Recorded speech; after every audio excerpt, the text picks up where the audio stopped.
Este é um momento de profunda emoção, para mim e com certeza para você também. A palavra de Deus diz em Apocalipse capítulo 2, verso 8, assim: ao anjo da igreja em Esmirna escreve: estas coisas diz o primeiro e o último, que esteve morto e tornou a viver. Quem foi que esteve morto e tornou a viver? Com certeza foi Jesus Cristo, nosso Senhor. Ele morreu e ressuscitou. Para nós, a esperança é Jesus.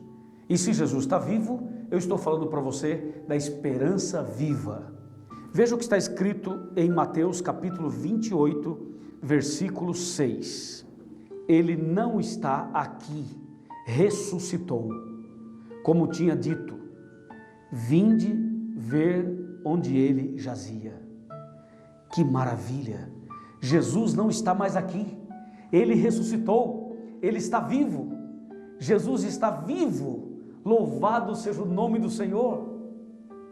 E Jesus está aqui ao meu lado, está também ao seu lado. Jesus saiu daqui ressurreto e foi para o Monte das Oliveiras. O que aconteceu lá, eu quero mostrar para você. Venha comigo ao Monte das Oliveiras.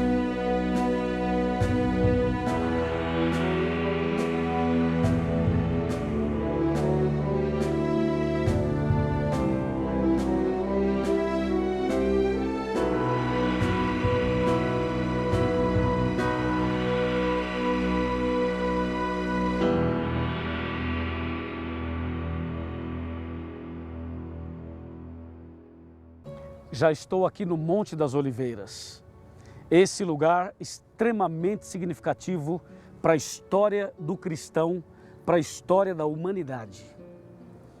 Na palavra de Deus, nós encontramos várias citações do que aconteceu aqui nessa montanha.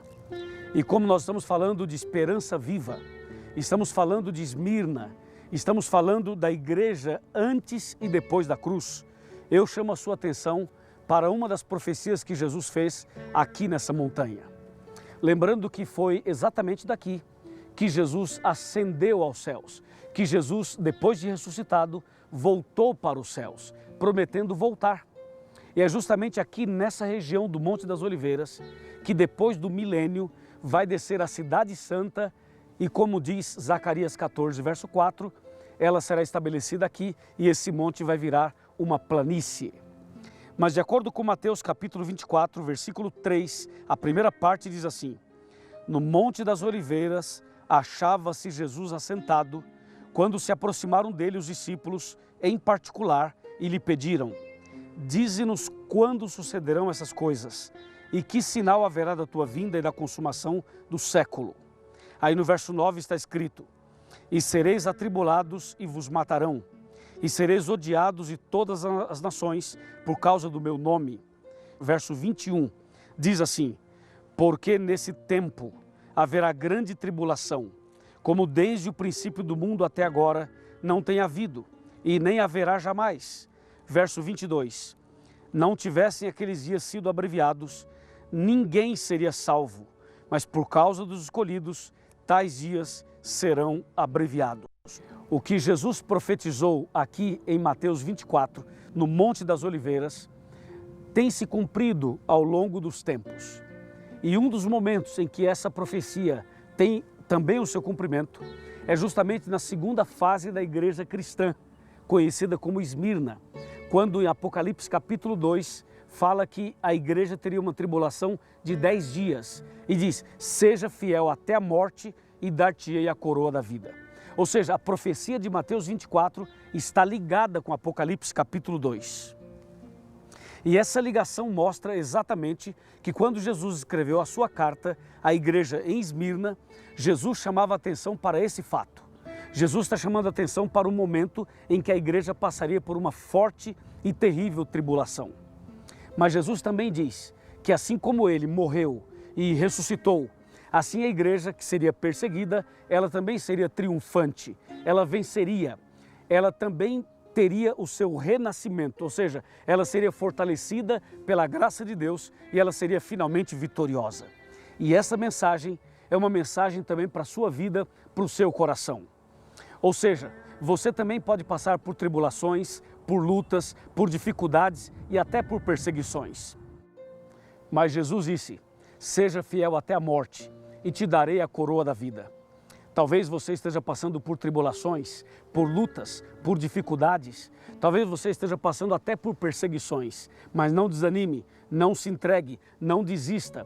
Porque assim como Jesus morreu e ressuscitou, há poder no nome dele para ressuscitar você, para transformar você. Você pode recomeçar, você pode iniciar tudo de novo. Você pode renascer em Cristo Jesus. O mesmo Jesus que dessa montanha ascendeu aos céus, dessa mesma montanha, ele ressuscitado voltou para o Pai, ele prometeu voltar e em breve ele voltará.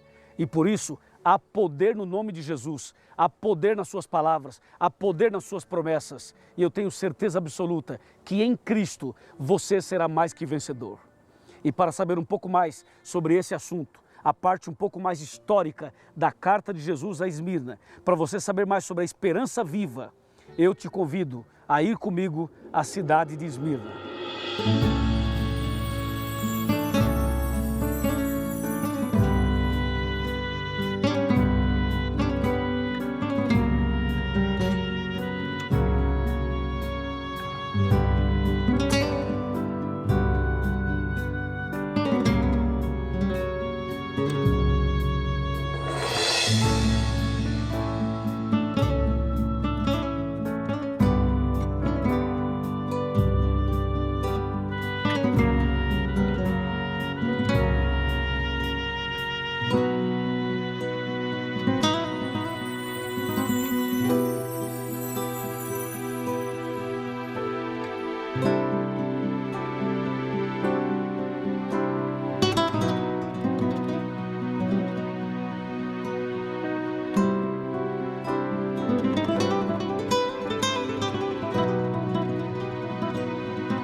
Estamos aqui na cidade de Esmirna, uma cidade com mais de 4 milhões de habitantes, uma das mais antigas do mundo.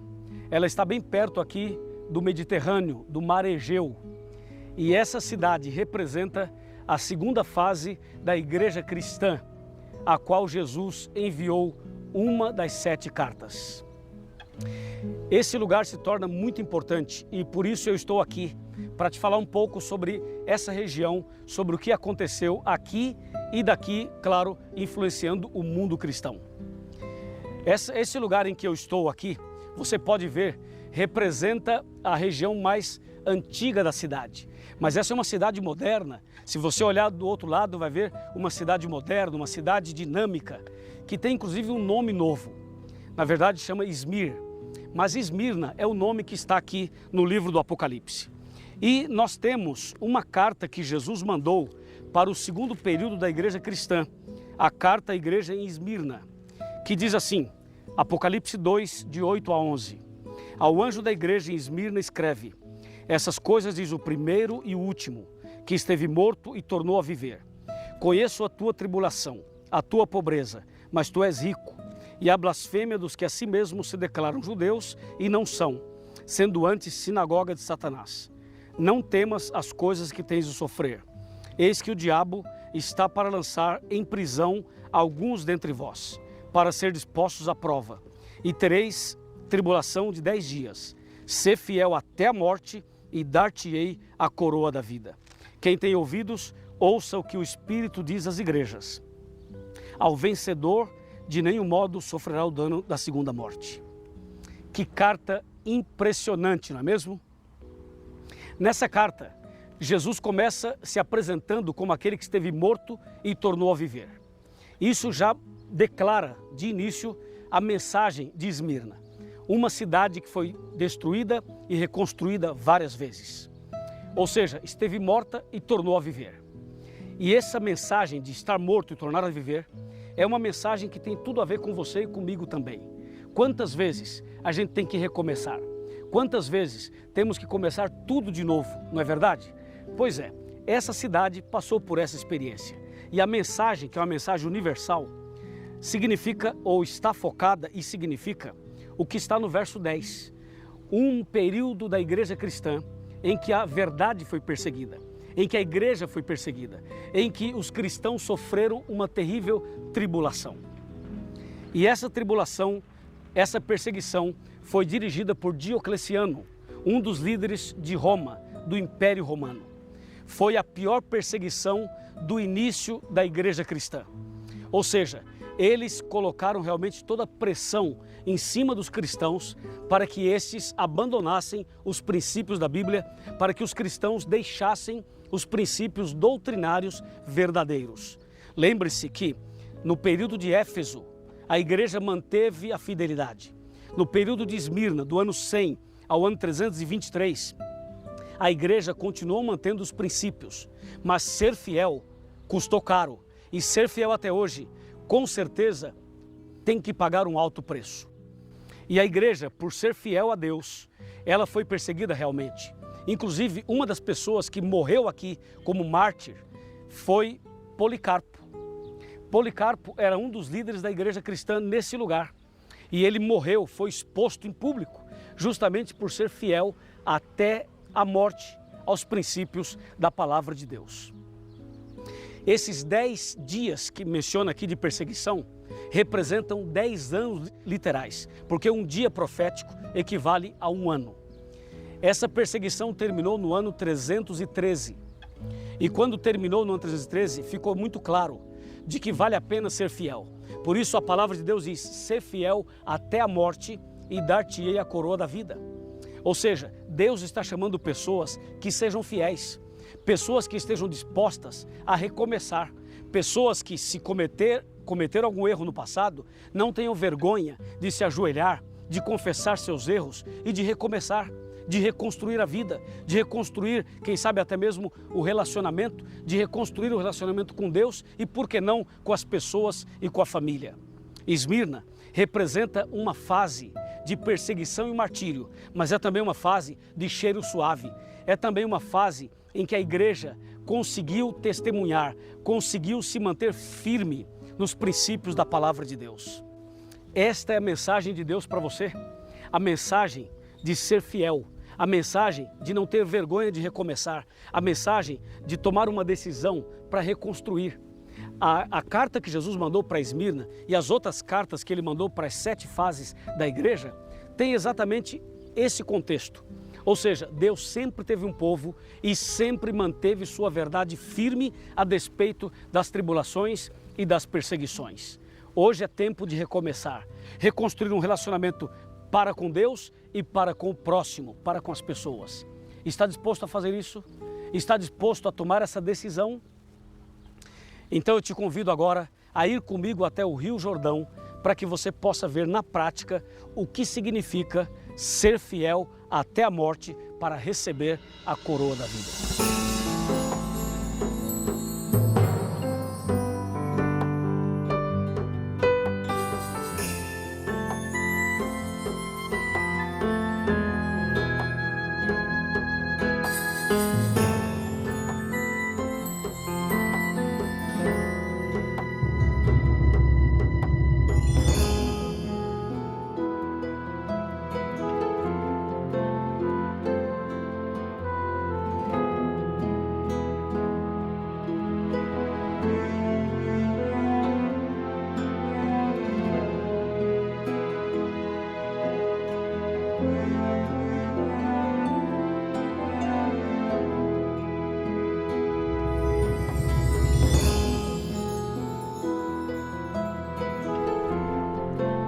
Como você pode perceber, eu estou aqui no Rio Jordão e vim aqui justamente para falar para você da importância de recomeçar. A cidade de Esmirna foi destruída e foi reconstruída várias vezes. Jesus morreu e ressuscitou e tornou a viver. Chegou a hora de você tomar essa mesma decisão. Morrer para o pecado, sepultar sua velha vida de pecados nas águas e começar uma vida nova. Esse é o momento de confirmar essa posição, essa postura, essa atitude de fé. E assim, você pode também, assim como Jesus, você pode sepultar sua velha vida e começar uma nova vida. Porque na verdade Jesus morreu, foi sepultado e ressuscitou. E é justamente esse o significado do batismo. Então, aqui nas águas do Jordão, eu convido você para tomar uma decisão, para entregar sua vida a Jesus, para recomeçar, para começar tudo de novo, para deixar a velha vida, para sepultar os pecados e para sair das águas, recomeçar, sair com um coração lavado, uma vida purificada, um coração cheio da graça e do poder de Deus. Você aceita esse convite? Você quer ser batizado? Você quer fazer parte da igreja adventista? Então venha com a gente. Tome essa atitude, essa decisão e Deus vai abençoar você grandemente. Vamos fazer uma oração. Querido Pai Celestial, de dentro do Rio Jordão, eu elevo a Ti a minha prece em favor dessa pessoa que tomou uma decisão de nascer de novo, de começar uma nova vida. Eu entrego essa pessoa nas Tuas santas mãos, para que ela seja batizada e possa assim receber a bênção do novo nascimento. Em nome de Jesus, amém. Que o Senhor te abençoe e te guarde. Que o Senhor faça resplandecer seu rosto sobre ti e tenha misericórdia de ti,